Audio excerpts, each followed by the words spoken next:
शहर की corona update से खबरों की शुरुआत करते हैं। आज वडोदरा शहर में कोरोना के 28 नए मामले दर्ज हुए हैं, जिसके चलते कोरोना संक्रमितों की संख्या शहर में 961 पर पहुंच गई है। वडोदरा शहर में पिछले कई दिनों से 15 से 20 पॉजिटिव मामले दर्ज हो रहे थे, जो अब बढ़कर 25 से 30 पर पहुंच गए हैं। एक बार फिर शहर में आज 28 नए कोरोना संक्रमित सामने आए हैं। इन 28 लोगों को मिलाकर शहर में कोरोना से संक्रमित होने वालों की संख्या 961 हो गई है। पिछले 24 घंटों में नगर पालिका द्वारा 141 सैंपल लिए गए, जिसमें से 28 पॉजिटिव और 113 नेगेटिव आए हैं। 24 घंटों में 18 लोगों को डिस्चार्ज भी किया गया है, यानी 548 लोग अब शहर में कोरोना से स्वस्थ हुए हैं।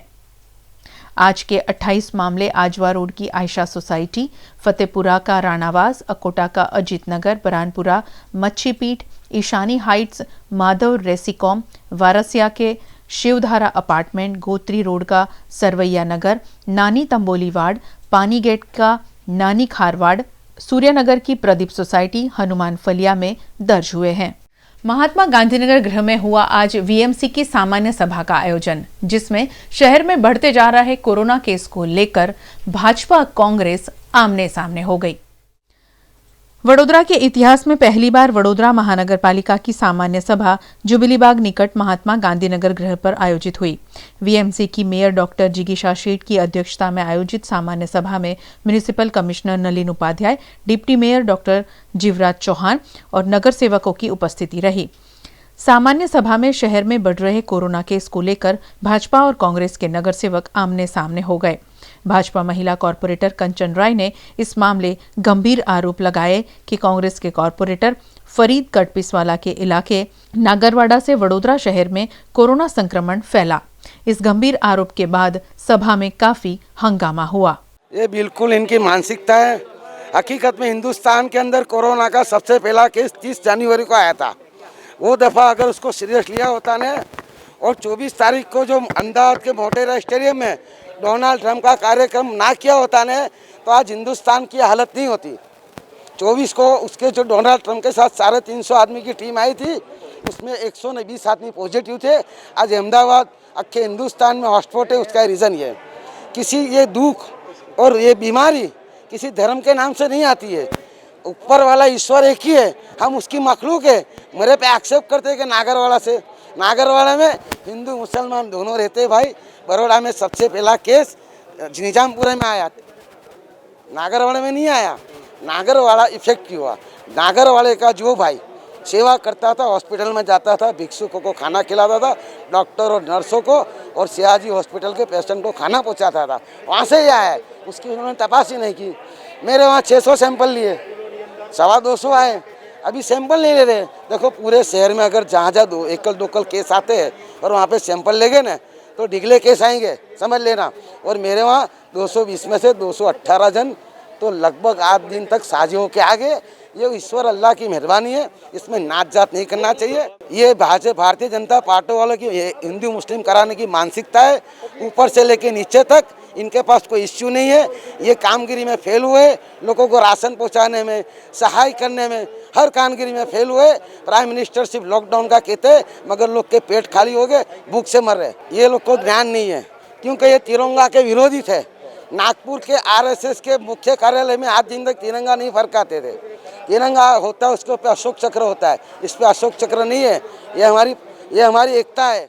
वहीं सामान्य सभा में कई संस्था और कंपनियों के कर्मचारियों को वेतन नहीं किए जाने का, दूषित पानी का और शहर में विकास कार्य स्थगित कर दिए जाने का मुद्दा भी उठाया गया, जिसके जवाब में म्युनिसिपल कमिश्नर नलिन उपाध्याय ने फिलहाल कोरोना महामारी और प्री मानसून कार्यवाही को तवज्जो दी जा रही है होने की बात कही। हाँ, ऐसे किसी के ऊपर एलिगेशन करने की कोई बात नहीं थी।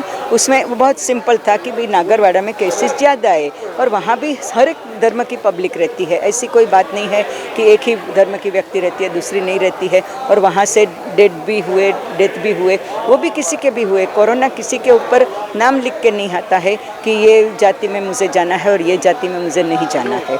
तो ये मुझे लगता है कुछ बात में मिसअंडरस्टैंडिंग हो गई है। ये सबकी समझ की बात है।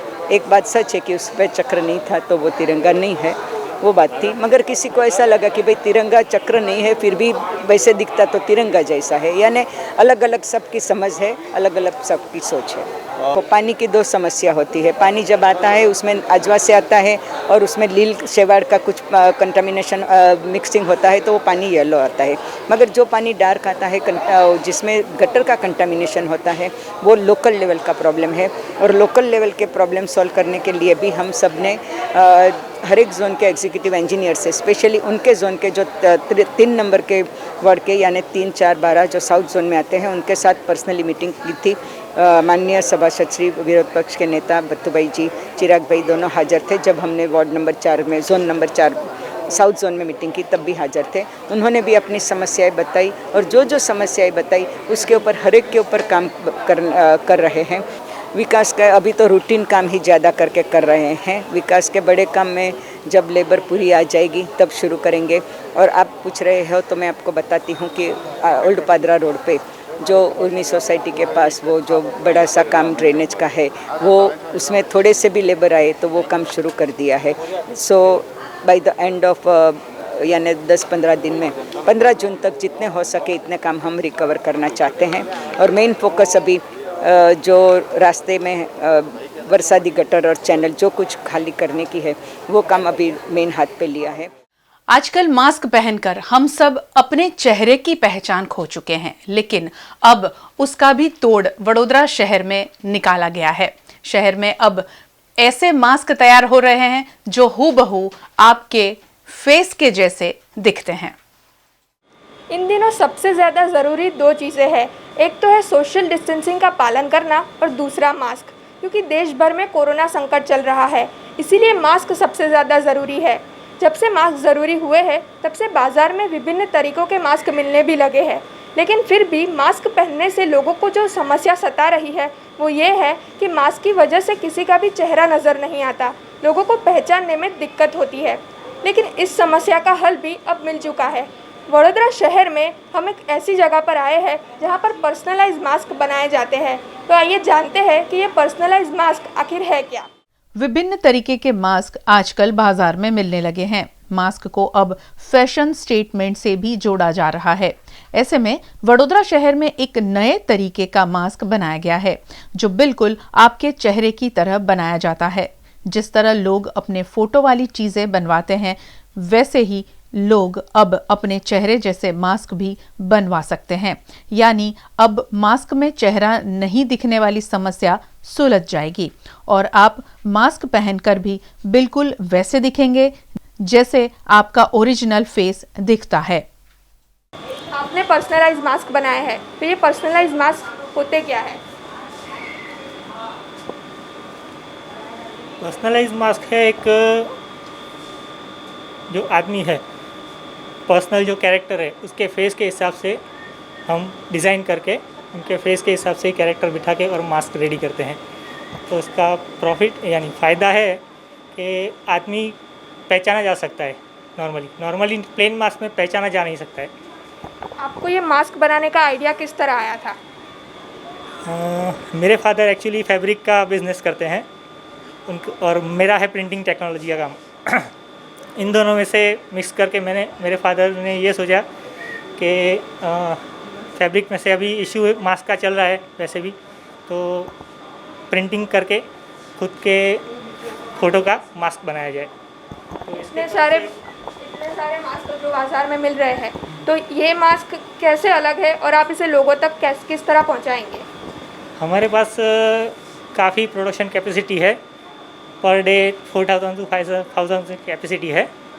All over Baroda India supply कर रहे हैं हम आज, और प्रिंटिंग करके भी सप्लाई कर रहे हैं। लोगों तक आप ये मास्क किस तरह पहुंचाएंगे? हमारे बड़ौदा सिटी में मेरे पास कम से कम 500 to 600 क्लाइंट्स हैं, ऑलरेडी डीलर्स हैं। उनके पास हम WhatsApp through, message through, social media through कर रहे हैं और काफ़ी अच्छा रिस्पॉन्स आ रहा है। काफ़ी सारे क्लाइंट जुड़ चुके हैं हमारे साथ और अभी हमने प्रोडक्शन स्टार्ट किया हुआ है ऑलरेडी। और इसमें पर क्लाइंट का फ़ोटो लेके पर्सनलाइज हम कर रहे हैं। अलग अलग मास्क सबको फेस के हिसाब से बना के दे रहे हैं और इजीली अवेलेबल है। अब एक बार आपको मास्क का ऑर्डर दिया जाए तो कितना वक्त लगता है ये मास्क बनने में? Within 15 to half an hour में मास्क कंप्लीट रेडी होके मिल जाएगा। जो मेडिकल गाइडलाइंस है कि मास्क 3 लेयर का ही होना चाहिए, तो क्या उस हिसाब से ये मास्क बना है? हाँ जी, मेडिकल गाइडलाइन के हिसाब से ही हम कॉटन पॉली मिक्स करके और 2 लेयर 3 लेयर दोनों प्रोवाइड कर रहे हैं। इसमें 2 layer 3 layer plus up to 150 GSM, 100 GSM, up to 150 GSM दोनों तरीके के मास्क हम प्रोवाइड कर रहे हैं। इस मास्क के बारे में आप दर्शकों तक किस तरह जानकारी पहुंचाना चाहते हैं? ये मास्क किसी भी कस्टमर को या किसी भी व्यक्ति को बनवाना है तो हमसे 102 मेरा ऑफिस का एड्रेस है, 102 Bhagyodaya complex near old Krishna cinema, वहाँ पर्सनली आके कांटेक्ट कर सकते हैं। या फिर मेरा कांटेक्ट नंबर है 9328019327, उससे व्हाट्सअप या फिर सोशल मीडिया से भी कनेक्ट कर सकते हैं। और इसके अलावा हमारा दूसरा एक ब्रांच है, वहाँ से भी सर बताएंगे, वहाँ से कांटेक्ट कर सकते हैं। ये अभी तो क्या है, ये इसने बनाना शुरू किया है, लेकिन इनके सब गिफ्ट शॉप वाले कस्टमर है, तो आप कोई भी गिफ्ट शॉप पे जाके मांगोगे मिलेगा। जैसे हमारा भी कलेक्शन सेंटर है इनका, एक्सप्रेस कलर है बलकावरी में, जी और आइवरी टेरेस में, वहाँ भी आप आ सकते हो। इसके अलावा भी और सारे गिफ्ट शॉप जो भी है ना, कहीं भी आप रिक्वायर करोगे तो आपको मिल सकेगा और यहाँ से बन के आपको मिल जाएगा आपके एरिया में ही। तो देखा आपने कि कैसे चेहरा न दिखने की जो समस्या थी उसका भी हल हमें मिल चुका है। एक ऐसा मास्क जिससे आपका चेहरा ही बिल्कुल मास्क पर दिखेगा और आपको पहचान पाना मुमकिन हो पाएगा। पिछले दिनों औरतों की तरफ से भी ये शिकायत सुनने मिली कि चेहरे पर मास्क की वजह से उनका चेहरा और ख़ास करके मेकअप नहीं दिखाई दे रहा है। तो इसके लिए भी एक ऐसा मास्क अवेलेबल है जो आपको सबसे ज़्यादा काम में आ सकता है और आपके जो मेकअप ना दिखने की समस्या थी उसका भी हल इस मास्क के ज़रिए आपको मिल गया। कोरोना महामारी के चलते बेरोजगारी से जूझ रहे प्रवासी मजदूर और साथ साथ में घर वापस जाने पर मजबूर प्रवासी मजदूरों के हक में कांग्रेस ने आवाज उठाई और सुप्रीम कोर्ट ने आज एक अहम निर्णय भी सुनाया। कोरोना महामारी के चलते तालाबंदी के बीच प्रवासी श्रमिकों और गरीबों की आवाज उठाने के लिए कांग्रेस ने आज सोशल मीडिया पर स्पीक अप इंडिया कैंपेन चलाया। इस पर सोनिया गांधी ने कहा कि जरूरतमंदों की मदद के लिए सरकार को अपना खजाना खोलना चाहिए। हर गरीब परिवार को 6 महीने तक 7,500 रुपए दिए जाए, लेकिन उन्हें 10,000 की मदद तुरंत मिलनी चाहिए। छोटे उद्योगों को भी जल्द से जल्द मदद की जरूरत है। मनरेगा के तहत रोजगार गारंटी बढ़ाकर 200 दिन करनी चाहिए। इस पर शहर कांग्रेस के नेता प्रज्ञेश तिवारी ने भी सरकार की कड़ी आलोचना की। कोविड-19 की वैश्विक महामारी को भारत में ग्रस्त हुए आज 2.5 महीने से ज़्यादा समय हो चुका है। सरकार के द्वारा अविचारी लॉकडाउन के निर्णय को भी आज 60 दिन हो चुका है। जनता ने इसका बड़ी डिसिप्लिन के साथ पालन किया है, परंतु सरकार से हम निवेदन करना चाहते हैं और वह सरकार के ध्यान में भी लाना चाहते हैं कि ये लॉकडाउन के निर्णय से गरीब और मध्यम वर्ग सबसे ज़्यादा प्रभावित और प्रताड़ित हो चुका है। खास तौर से मैं आज मध्यम वर्ग की बात करना चाहता हूँ। मध्यम वर्ग एक ऐसा वर्ग है जो हर महीने कमाता है, हर महीने खाता है। गरीब वर्ग एक ऐसा वर्ग है जो दिन में कमाता है, रात में खाता है। तो सरकार से हमारा यह निवेदन है कि मध्यम वर्ग की तरफ से मध्यम वर्ग की और ज़्यादा ध्यान देने की ज़रूरत है। करीबन 40 करोड़ मध्यम वर्ग के लोग जो भारत में है वह काफ़ी ज़्यादा प्रभावित हो चुके हैं।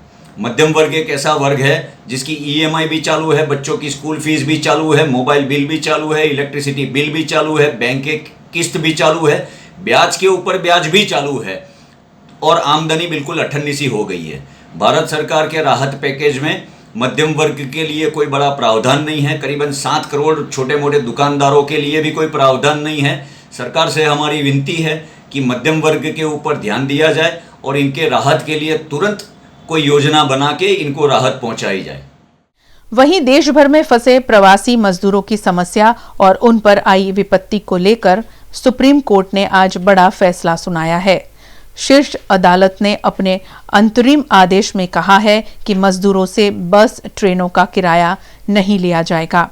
कोर्ट ने आदेश दिया कि राज्य सरकारें मजदूरों का किराया देगी और उनको घर पहुंचाने की व्यवस्था करेगी। शीर्ष अदालत ने कहा कि राज्य सरकारें मजदूरों की वापसी में तेजी लाएं। अदालत ने कहा कि विभिन्न स्थानों पर फंसे हुए सभी प्रवासी कामगारों को संबंधित राज्य और केंद्र शासित प्रदेशों द्वारा उन स्थानों पर भोजन उपलब्ध कराया जाएगा। इसके अलावा मजदूरों को ट्रेन या बसों में चढ़ने का समय भी बताया जाएगा। कोरोना संकट के बीच दो बड़ी महामारी का कोहराम मानो खत्म सा हो गया है।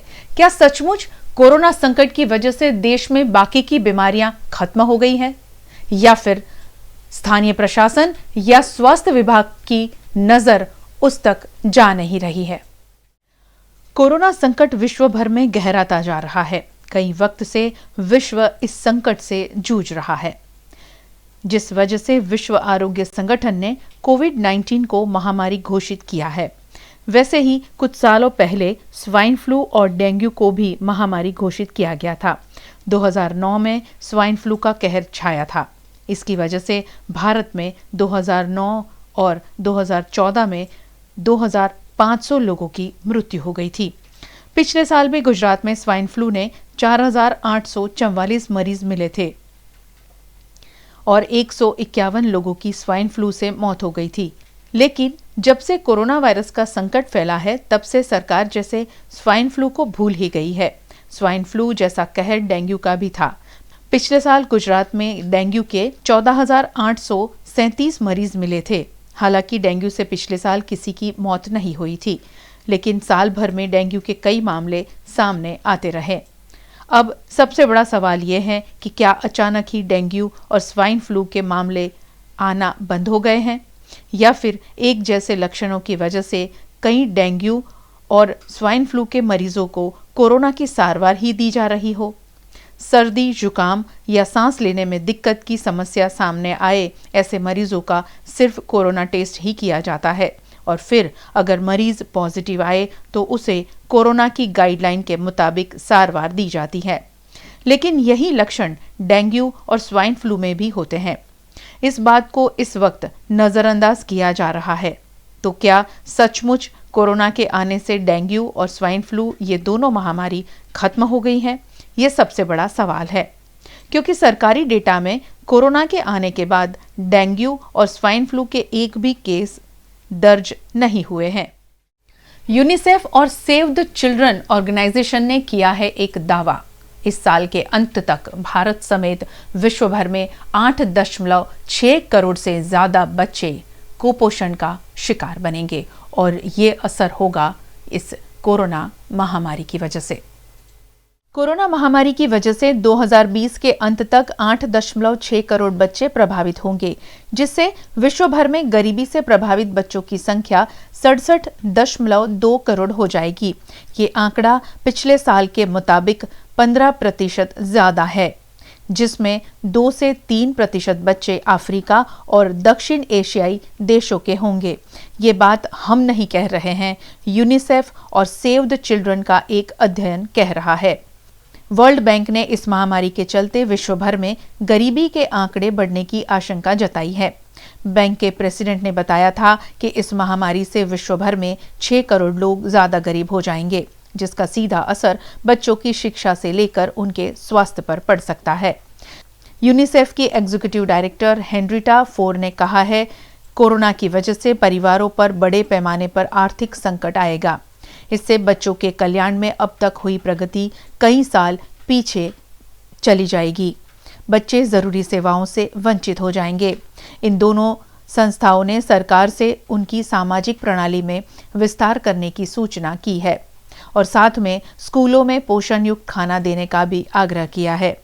सेव द चिल्ड्रन के प्रमुख इंगर एशिगी के मुताबिक अगर जल्द ही कोई ठोस कदम उठाए नहीं गए तो महामारी के चलते गरीब देशों में होने वाली असर की चपेट में बच्चे भी आएंगे और इस देशों में रहने वाले बच्चे कुपोषण और भूख का शिकार बन सकते हैं।